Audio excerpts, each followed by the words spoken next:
우리는 사도행전 앞부분에서 2장에서 4장까지 보면 베드로의 설교가 나오는 것을 제가 설교했습니다. 그래서 들으셨을 것입니다. 지금 사도행전 7장을 가지고 제가 지금 25주째 보고 있는데, 이 사도행전 7장은 스데반의 설교입니다. 베드로의 설교와 스데반의 설교의 내용은 좀 비슷합니다. 다 같이 구약 성경을 인용을 해서 예수 그리스도의 복음을 전하는 설교입니다. 그런데 설교를 듣는 사람들의 반응은 하늘과 땅의 차이가 있는 것을 우리는 알 수가 있습니다. 베드로가 설교를 하고 그 설교를 들은 사람들은 회개를 하고 돌이키고 예수님 믿고 세례도 받고, 그래서 숫자가 3,000명, 5,000명씩 교회 속에 더해졌다라고 기록될 정도로 엄청났습니다. 그런데 지금 우리가 보고 있는 이 사도행전 7장 이 스데반 설교, 지금 이제 다음 주까지 보고 53절에서 설교가 마치는데, 그리고 나서 54절부터 이 설교를 들은 사람들의 반응이 나타납니다. 이 반응은 베드로가 설교를 끝낸 다음에 반응하고는 천지 차이가 나는 그런 반응인 것을 우리가 알 수 있습니다. 이 설교 마치고 나서 이 설교자 스데반은 돌에 맞아 죽습니다. 왜 이런 차이가 나는가? 왜 이런 하늘과 땅의 차이가 한 편의 설교를 마치고 나서 그런 결과가 나타나는 것일까? 가장 주된 요인은 설교를 듣는 대상의 차이에 있습니다. 대상이 달랐습니다. 베드로의 설교를 듣던 사람들은 가난하고 어려움을 당하고 있었으며 메시아가 오시기를 갈망하던 보통 사람들이었습니다. 하나님께서 예수님을 믿게 하시기 위해서 마음이 부드러워진 준비가 된 사람들이었습니다. 그래서 그 사람들은 베드로가 말씀을 전하자 그 말씀에 그렇게 은혜롭게 잘 반응을 했던 거죠. 그에 비하여 오늘 지금 스데반의 설교를 듣고 있는 이 사람들은 대상 자체가 다릅니다. 유대교 지도자들입니다. 사내들인 공회원 회원들입니다. 오늘날 같으면 국회의원들입니다. 너무너무 잘난 사람들입니다. 유대 권력을 가진 배부른 사람들이었고, 이 세상의 삶의 만족을 느끼며 사는 사람입니다. 누구에게 고개를 잘 숙이지 않던 사람들입니다. 남의 말 듣고 싶어 하지 않는 사람들입니다. 이 사람들을 향하여 베드로가 이렇게 책망하는 설교를 했으니 그들이 어떻게 반응했겠습니까?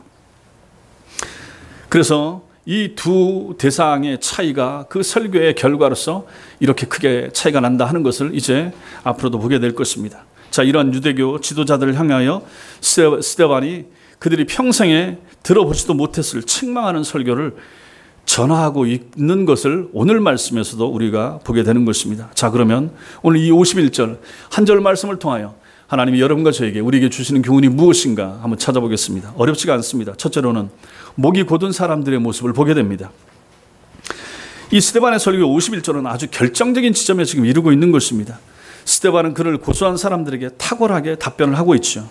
목이 곧고 마음과 귀에 할례를 받지 못한 사람들아, 이렇게 책망을 합니다.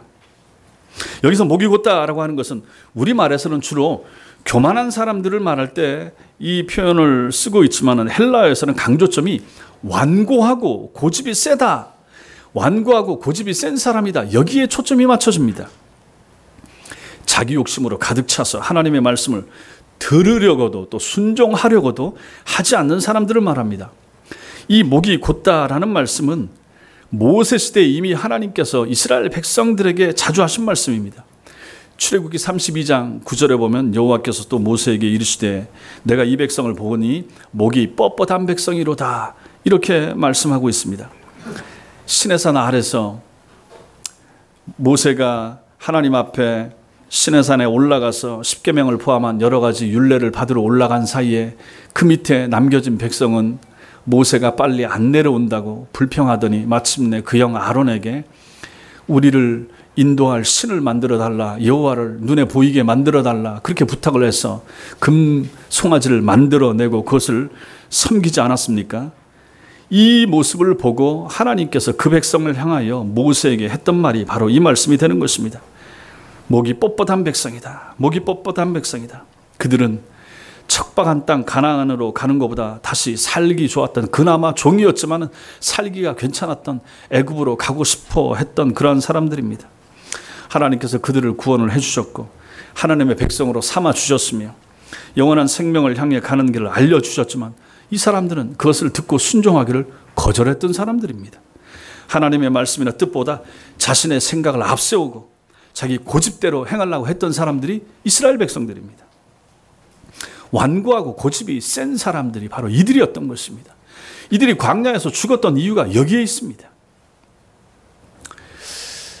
설교 준비하면서 우리나라 성씨 중에도 고집 센 성씨들이 있다라고 해서 인터넷을 찾아왔습니다.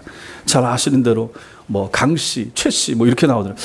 우리 교인들 가운데도 금방 생각이 안 나는데 강씨, 최씨, 뭐 넘사벽 이렇게 나옵니다. 이분들의 고집은 꺾을 수가 없다. 뭐 이렇게 나오던데. 근데 또 반면에 어진 성씨, 참 순하고 부드러운 성씨, 한씨, 뭐 허씨 이렇게 나오는 것을 봤습니다. 제가 그렇게 생각하는 게 아니고 인터넷에 그렇게 나왔다 하는 얘기입니다. 우리가 가정에서도 자식들이 마음에 안 들면 엄마들이 뭐라 그럽니까? 지 애비 닮아서 그렇다 그러고, 아니면 혹은 지 할머니 닮아서 그렇다고, 뭐 아니 우리 집에서 그런다는 게 아니라 보통들 그렇게 얘기한다 하는 것입니다.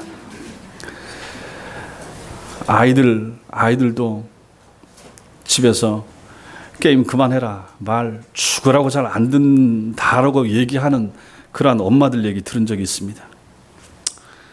저희 집에서는 누가 빨래통에 속옷과 겉옷을 분류해서 넣으라고 하는데 남자들이 다 잘 안 듣습니다. 그거 가지고 또 잔소리를 듣습니다. 그러나 이런 일들, 이런 고집들은 가정사에서 벌어지는 일들이고 또 당사자들 사이에 말로 또 조율이 가능한 일들이라 이 정도는 뭐 괜찮습니다. 문제는 하나님 앞에서 말을 듣지 않고 고집을 부리는 것, 이게 이제 문제가 되는 것입니다. 오늘날 교회 속에서 겸손하게 자기 생각, 자기 욕심 버리고 하나님의 뜻을 따르고자 하는 사람들이 얼마나 되겠습니까? 하나님께서는 아마도 상당수의 성도들을 향하여 목이 곧은 사람이라 그렇게 꾸짖지 않으시겠습니까? 초신자 때는 그럴 수 있으려니라고 하지만 시간이 지나고 교회에서 좀 오래되시고 직분을 맡아서 섬기는 자리에서도 목이 곧은 사람들이 있습니다. 교만하다기보다는 자기 고집을 가지고 자기 생각을 주장하면서 꺾으려고 하지 않는 사람들이 있다 하는 것입니다. 어쩌면 시간이 지날수록 오히려 더 완고해지기까지 한다. 그러면 이건 정말 문제입니다. 제가 1994년 신학교 들어가서 지금까지 부교육자로 또 담임 교육자로 이렇게 생활을 하면서 많이 보았습니다. 이런 경우들을. 하나님의 말씀인 설교를 잔소리 정도로 생각하고 듣기를 싫어하는 사람들도 꽤 있습니다. 진리에 대한 바른 가르침을 잘 받아들이려 하지 않고 자신의 고집대로만 하려고 하는 사람들이 여전히 있다 하는 것입니다. 인생을 30년 살았다 그러면 그 사람은 그 시간만큼의 인생 경험과 노하우가 있어서 남의 말을 잘 안 들으려고 하는 경향이 있습니다. 그러나 젊은 사람들은 금방 또 바꿀 수 있습니다. 그러나 이것이 50년이 되고 70년이 되면 이건 문제가 달라집니다. 내가 살아온 경험, 내 노하우, 내 방식, 당신들은 잘 몰라, 이런 것들이 있습니다. 이게 세상에서는 가정에서는 통할 수 있는데 직장에서도 그럴 수 있습니다. 그러나 이게 교회까지 들어와서 이 고집을 가지고 있다 그러면 이것은 이제 그때부터는 좀 문제시 되는 것입니다.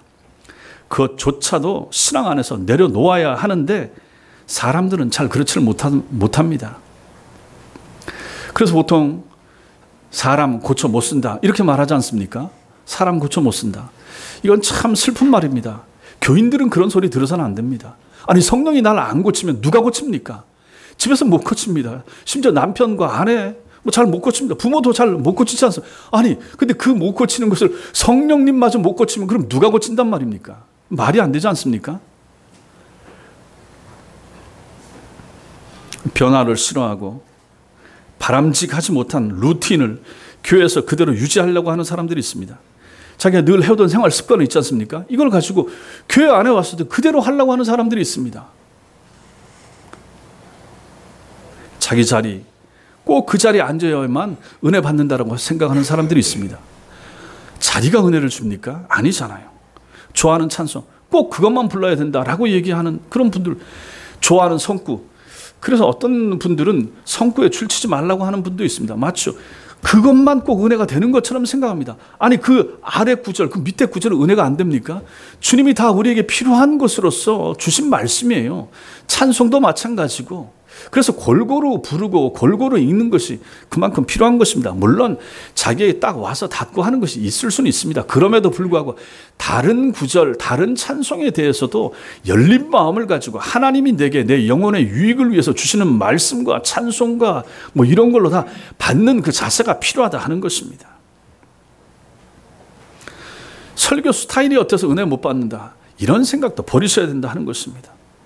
우리 교회 자막이 제공이 되지 않아서 스크린이 없어서 은혜가 안 된다, 그런 분도 계셨습니다. 슬픈 일입니다. 우리의 편견, 우리의 오해, 우리의 고집, 우리의 악습, 우리의 오기, 이런 것이 신앙의 은혜를 가로막는 것입니다. 나를 돌아보셔야 됩니다. 저도 마찬가지고 여러분도 마찬가지고 이런 요소가 은근히 우리 속에 다 있다 하는 것입니다. 나는 괜찮다라고 말할 수 없죠. 있어요. 내려놓으셔야 됩니다. 버리셔야 됩니다. 그래서 신앙생활, 교회에서 지도하면 거기에 적극적으로 순종하는 것이 내 영혼에 얼마나 유익인가 하는 것을 생각할 수 있어야 되는 것입니다. 예전에 부교육자도 봤지만 신방을 거부하면 우리 집에 오지 마세요. 제가 알아서 합니다. 알아서 하면 목자가 필요합니까? 알아서 하는 양떼나 소떼 있습니까? 없잖아요. 들으셔야죠. 예배나 모임에 참석을 거부하는 사람들 마찬가지입니다. 성령께서 언제 역사하십니까? 성령께서 언제 역사할 줄 모르는 거죠. 주일 오전에만 역사하는 것도 아니고 주일 오후에 역사하실 수도 있고 새벽 기도회 때나 수요 기도회 때나 금요 기도회 때나 성령의 역사는 다양합니다. 아니면 여러분들이 개인적으로 집에서 성경 읽으실 때도 성령이 은혜 주실 수가 있는 것입니다. 그러므로 이런 시간들을 많이 하나님 앞에 열어놓고 열린 마음으로 하나님 앞에 임하는 자세가 얼마나 중요합니까? 근데 그것을 하지 않고 내 고집만 부린다 그러면 성령을 제한하는 사람이 되지 않겠습니까? 그런 것을 하지 마시라 하는 것입니다. 여러분과 저 우리 중에는 아무도 성도들이 없기를 바랍니다. 둘째로 할례받지 못한 사람들이 있습니다. 마음과 귀에 할례를 받지 못했다라고 하는 것도 하나님의 말씀을 듣는 것과 순종하는 것에 대한 말씀이 됩니다. 할례라고 하는 것은 하나님께서 언약의 백성이라는 표시로 이스라엘 백성들에게만, 그들 중 남자들에게 허락한 특별한 의식입니다. 이스라엘에서 남자아이가 태어나면 난 지 8일 만에 그 아이의 생식기 끝을 잘라내는 것입니다. 그럼으로써 언약의 백성의 표시를 몸에 새기는 전통이 이것을 가지고 할례라고 부릅니다. 유대인들은 자신들과 이방인들을 비교할 때 이 할례를 받은 것과 받지 않은 것을 가지고 비교를 했습니다. 그래서 자신들은 특별한 하나님의 백성이라 자랑을 했죠. 그런데 지금 스데반은 여기서 뭐라고 책망을 하고 있습니까? 마음과 귀에 할례를 받지 못한 사람들아, 이렇게 외칩니다. 그 사람들은 몸에는 할례를 받았습니다. 그러나 몸에 받은 할례가 무슨 소용이 있습니까? 마음과 귀에 할례를 받지 못했으면 의미가 없는 거죠. 스데반을 지금 둘러서고 있는, 싸고 있는 공회원들이 명목상으로는 유대인들이지만 실제로는 이방인과 다름없다 하는 것이 되는 것이죠. 실제로 스데반은 그들에게 이렇게 말하고 있는 것입니다. 너희는 유대인이지만 생각은 할례를 받지 못했다. 너희는 이방인처럼 행동하고 있다. 육에 속한 자들, 불신자들, 하나님의 백성이 아닌 사람들처럼 생각하며 행동하고 있다. 너희는 너희 스스로 하나님의 백성이라고 자랑하지만 실상은 그렇지 못하다. 이렇게 책망하는 설교를 스데반이 하고 있는 것입니다. 보십시오. 그 사람들은 지금 최고의 엘리트들입니다. 유대사회 최고의 엘리트들입니다. 그들을 향하여 아니 저 어디서 듣도 보도 못한 사람이 와가지고 자기들을 향해서 구약 성경을 인용해가면서 책망하는 설교를 하고 나중에는 목이 곧다 그러고 마음과 귀에 할례 받지 못했다 그러고 이 얘기를 들은 이 사람들이 가만히 있겠습니까? 끌고 나가서 당장 돌로 치는 것이 당연한 거죠. 치욕스럽게 이 설교를 그들은 받아들였던 것입니다. 귀의 할례가 무엇입니까? 귀의 할례를 받지 못했다. 이것은 말씀을 들을 수 있는 귀가 못 된다 하는 뜻이 됩니다. 귀는 다 가지고 있고 그것도 2개씩이나 다 가지고 있는데 정작 들어야 될 말씀은 듣지 않고 듣지 말아야 될 온갖 세상의 죄악된 이야기를 잘 듣는다면 그것은 바로 귀의 할례를 받지 못한 사람처럼 되는 것입니다. 사람들은 일반적으로 나쁜 말은 잘 듣는데 좋은 말은 잘 안 듣는 습성이 있지 않습니까? 나쁜 친구들의 말이나 사기꾼들의 말은 잘 듣는데 부모님이나 선생님들의 말씀은 잘 안 들으려고 하잖아요. 이단들의 말이나 사꾼 목사들의 말은 잘 듣는데 진리를 선포하는 주의 종들의 말은 귀담아 들으려고 하지 않는 그러한 성도들도 꽤 있지 않습니까? 이게 문제입니다. 성경에 보면 하나님께서 이스라엘 백성들에게 들으라 하는 말을 얼마나 자주 하셨는가, 이거 우리가 확인할 수 있습니다. 신명기 6장 4절에 이스라엘아 들으라 그랬습니다. 이사야 28장 23절에 너희는 귀를 기울여 내 목소리를 들으라, 자세히 내 말을 들으라 했습니다. 시편 81편에도 내 백성아 내 말을 들으라 이렇게 말씀하십니다. 이사야 1장 2절에도 하늘이여 들으라, 땅이여 귀를 기울이라 이렇게 말씀하십니다. 하나님께서 특별히 예수님 말씀을 잘 들으라고 말씀하신 적이 있습니다. 마가복음 9장 7절에 보면 마침 구름이 와서 그들을 덮으며 구름 속에서 소리가 나되 이는 내 사랑하는 아들이니 너희는 그의 말을 들으라 이렇게 말씀하십니다. 예수님께서도 마찬가지입니다. 이 세상에 오셨을 때 들으라는 말씀을 많이 하셨습니다. 마가복음 4장 23절에 귀 있는 자는 들으라 하시고 또 그 밑에 말씀에서도 들을 귀 있는 자는 들으라 이렇게 말씀하셨습니다. 들을 귀 있는 자는 들으라. 하도 사람들이 말을 안 들으니까 들을 귀가 있는 사람은 들으라 이렇게 말씀하신 것입니다. 로마서 10장 17절에도 말씀이 나옵니다. 그러므로 믿음은 들음에서 나며 들음은 그리스도의 말씀으로 말미암는다 분명히 말씀하셨습니다. 그래서 여러분과 제가 설교를 잘 듣는 것이 그만큼 중요한 것입니다. 믿음이 성장하길 바라면 잘 들으셔야 되는 거예요. 믿음은 들음에서 납니다. 계시록 1장 3절에도 경고의 말씀이 나옵니다. 이 예언의 말씀을 읽는 자와 듣는 자와 그 가운데 기록한 것을 지키는 자는 복이 있나니 때가 가까움이라 이렇게 말씀합니다. 종말의 때가 가까운 때 여러분과 제가 말씀에 대한 어떤 태도를 가져야 될 것인가, 읽어야 되고 들어야 되고 지켜야 되고 이렇게 말씀을 해주고 있는 것입니다. 말씀을 들어야 믿음이 생기고 믿음이 있어야 복을 받을 것인데 사람들은 말씀 듣기를 싫어하니까, 바른 말씀 듣기를 싫어하니까 믿음을 가질 수도 없고 진짜 복이 무엇인지 알 수도 없고 받을 수도 없는 것입니다. 사람들이 하나님의 말씀을 잘 안 듣는 것도 문제지만 거짓 선생들이 나타나서 하나님의 말씀을 빙자해서 잘못된 가르침을 전하는 것을 분별 못하는 것도 이 시대에는 참 큰 문제가 되는 것입니다. 구약시대 생각해 보십시오. 거짓 선지자들이 나타나서 돈 좀 주면 축복을 하고 빈손으로 오면 저주를 했습니다.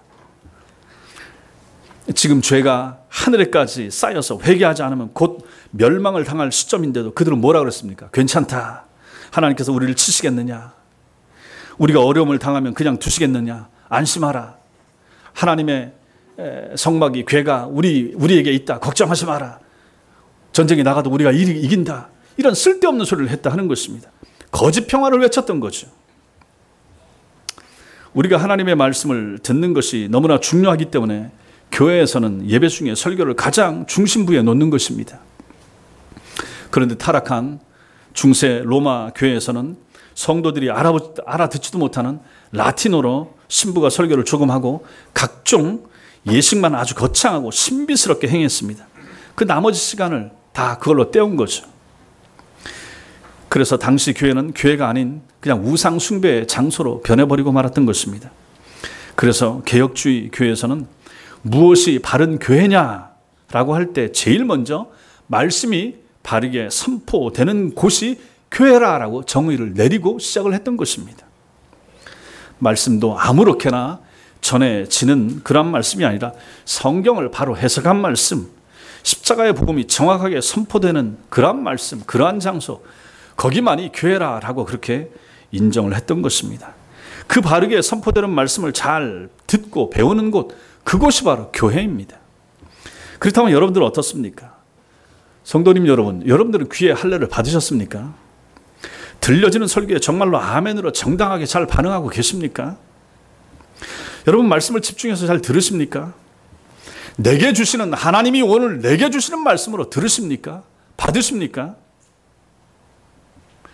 아니면 한 귀로 듣고 한 귀로 흘리십니까?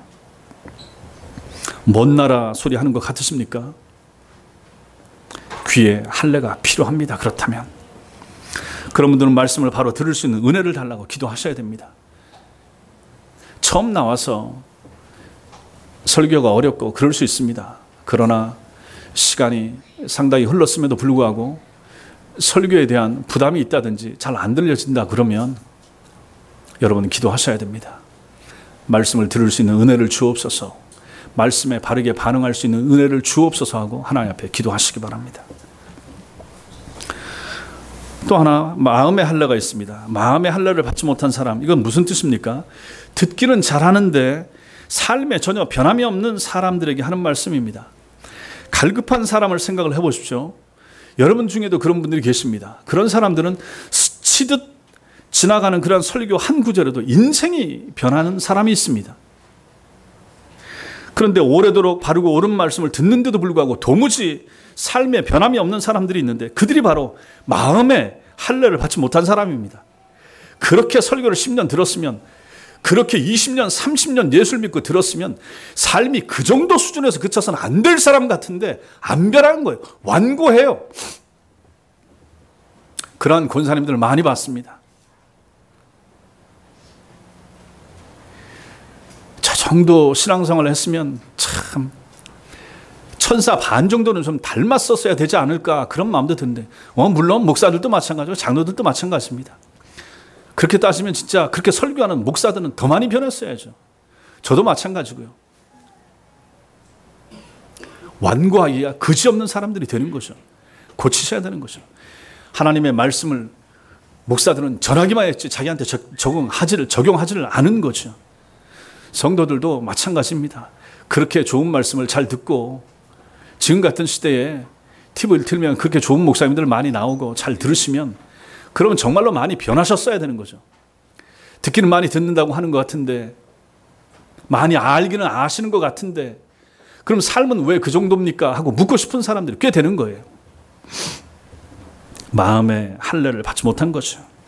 그러시면 안 된다 하는 것입니다. 귀는 듣고 머리는 수긍하는데 마음은 따라가지 않는 거죠. 깨닫지도 못하고 실천할 의지도 없는 분들도 계십니다. 그저 좋은 말씀으로 인정만 할 뿐 자신의 삶에 적용을 안 하려고 하는 거죠. 이처럼 마음의 할례가 없는 사람은 실제로는 하나님의 선택을 받지 못한 사람의 마음의 상태나 마찬가지인 것입니다. 은혜로운 말씀을 들어도 그 영혼이 기쁘지가 않습니다. 그저 좋은 말 정도로 생각하고 자기와는 상관이 없다고 여기기 때문입니다.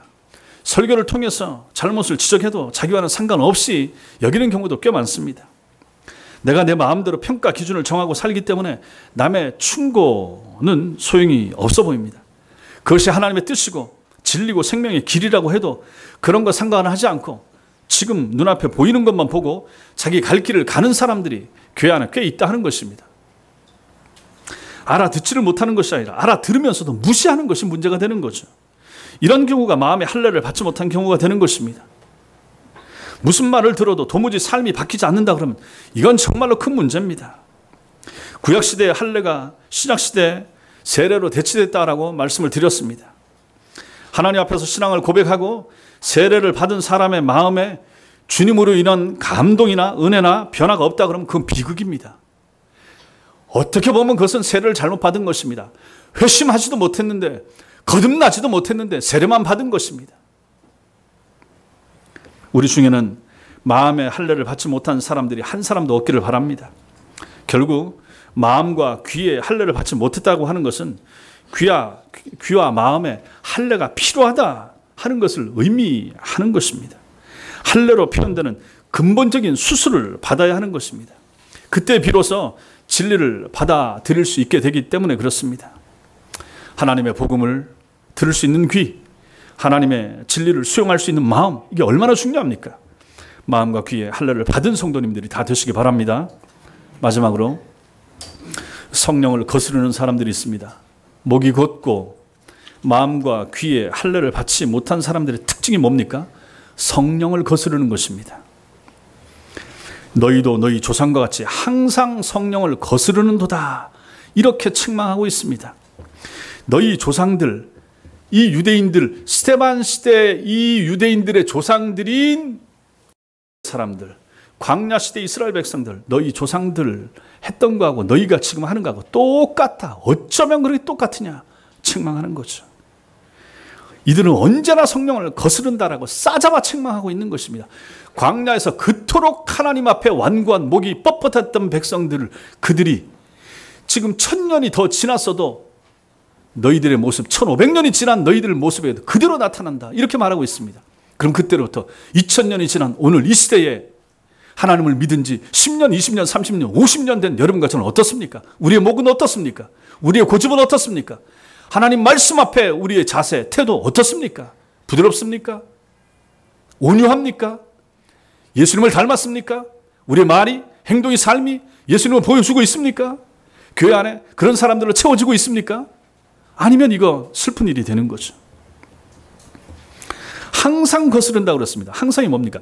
끊임없이, 영원히, 변함없이 그런 뜻입니다. 거스르다가 뭡니까? 대항하다, 반대해서 투쟁하다 그런 뜻입니다.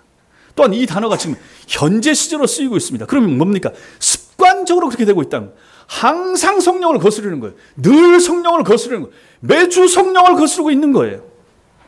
유대인들의 조상들은 물론 현재 그 당시의 유대교 지도자들과 당시 유대교 일반 백성들이 항상 성령에게 대적해서 살아왔음을 이 말씀이 이 스데반의 이 책망하는 이 말이 그것을 보여주고 있는 것입니다. 항상 거스르는도다. 항상 성령을 대적하고 있다. 항상 하나님의 말씀을 귓등으로 듣고 흘려버리고 변할 생각을 안 하고 있다라고 책망하고 있는 거죠. 그 시대에 베드로의 설교를 듣고 변화받았던 사람들이 있는 반면에 이렇게 완고하고 굳은 마음을 가지고 하나님의 말씀을 튕겨내고 있었던 사람들도 그 시대에 같이 있었다는 것입니다. 항상 끊임없이 영원히 변함없이 해야 할 일은 말씀을 듣고 믿음을 가지고 믿음 안에서 살아가는 일인데 둘러선 유대인들은 성령을 거스르는 일을 그렇게나 항상 변함없이 해오던 사람들이었습니다. 둘러선 유대인들은 성령님께서 하시는 말씀에 대항하여 반대로 가고 성령의 기분을 상하게 하던 사람들입니다. 그들은 율법의 말씀을 너무나 잘 알고 있었지만 그 말씀 속에서 예수님은 발견하지 못하던 사람들입니다. 오늘날도 마찬가지입니다. 성경에서 예수 그리스도의 복음을 발견하지 못하고 딴 이야기만 하는 사람은 성령을 받지 못한 사람이거나 아예 대놓고 성령님과 대항하는 사람입니다. 심지어 성령 운동을 한다는 사람들까지도 성령님을 대적하는 사람들이 주위에 상당수 있습니다. 성령님께서 하신 일을 중요하게 여기고 따른다고 하면서도 성령님께서 복음을 전하고자 일으키신 이적이나 신유나 방언 같은 것에만 관심이 있고 정작 성령님께서 하시는 일을 잘 모르고 반대로 행하고 있는 사람들이 꽤 있지 않습니까? 성령님께서 하시는 일이 뭡니까? 예수님의 말씀과 그분이 날 위해서 하신 일을 생각나게 해주는 일을 성령께서 하시지 않습니까?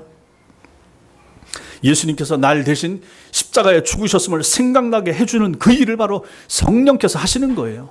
성령 받은 사람의 마음속에 그것이 생각나는 거예요. 찬송 부를 때 생각나고 설교 들을 때 생각나는 거예요. 그래서 은혜가 되는 거예요. 그래서 예수가 믿어지는 거예요. 그래서 예수가 감사하게 생각되는 거예요. 그 사람 속에 성령이 역사하는 거예요. 내가 얼마나 흉악한 죄인인지 깨닫게 되면 그 사람 속에 그 시간에 성령이 역사하시는 거예요. 우리에게 회개할 마음을 주시고 새 사람 되게 하시고 천국을 향해서 가게 하시는 일, 이것이 바로 성령께서 우리에게 하시는 일이 되는 거예요. 이와 반대되는 길을 가거나 가도록 가르치는 사람은 성령님을 거스르는 사람들이 되는 것입니다. 오늘날 신학을 많이 공부한 신학 박사님들 중에 예수님을 통한 구원을 거부하고 예수님 말고도 다른 종교에도 구원이 있다라고 주장하는 사람들이 있습니다. 이 사람들은 가짜입니다. 성경 해석에 인본주의적인 사상을 섞어놓거나 설교를 하면서 정치적인 이념을 믹스하는 목사님들도 자주 보입니다. 또는 성경을 신비주의적으로 해석한다든지 은사주의적으로 가르친다든지 번영신학적으로 해석하고 가르치는 분들도 주변에 보면 꽤 있습니다. 바울은 고린도전서 2장 12절부터 14절에서 이런 일에 대한 해답을 우리에게 전해주고 있습니다. 제가 읽어드리겠습니다. 우리가 세상의 영을 받지 아니하고 오직 하나님으로부터 온 영을 받았으니 이는 우리로 하여금 하나님께서 우리에게 은혜로 주신 것들을 알게 하려 하심이라. 반면에 그 밑에 보면 육에 속한 사람은 하나님의 성령의 일들을 받지 아니하나니 이는 그것들이 그에게는 어리석게 보임이요 또 그는 그것들을 알 수도 없나니 그러한 일은 영적으로 분별되기 때문이다. 이렇게 말씀했습니다. 성령을 받은 사람만 하나님께서 우리에게 주신 은혜를 바로 안다는 것입니다. 성령을 받은 사람만이 분별력을 가지게 되는 거죠. 성령 받고 성령 은혜 안에 있는 사람들은 이단과 사이비를 분별할 수 있는 힘과 능력을 가지게 되는 것입니다. 성령을 바르게 받은 사람은 잘못 가르치는 거짓 선생을 분별해낼 수 있는 힘을 거기서 얻게 되는 것입니다. 그러나 성령을 받지 못한 사람들은 여전히 육에 속해 있으며 따라서 예수님을 믿는 일이 어떤 차원에서는 어리석게 보이고 결국 복음의 진리를 알 수 없다 하는 것입니다. 교회 안에 있는 사람이 복음의 진리를 모르는 거예요. 설교를 매주 듣는데도 불구하고 예수 그리스도의 진리를 모르는 사람들이 있을 수가 있다 하는 것입니다. 이게 무서운 일이에요. 교회 안에서 이런 일이 벌어지는 거예요.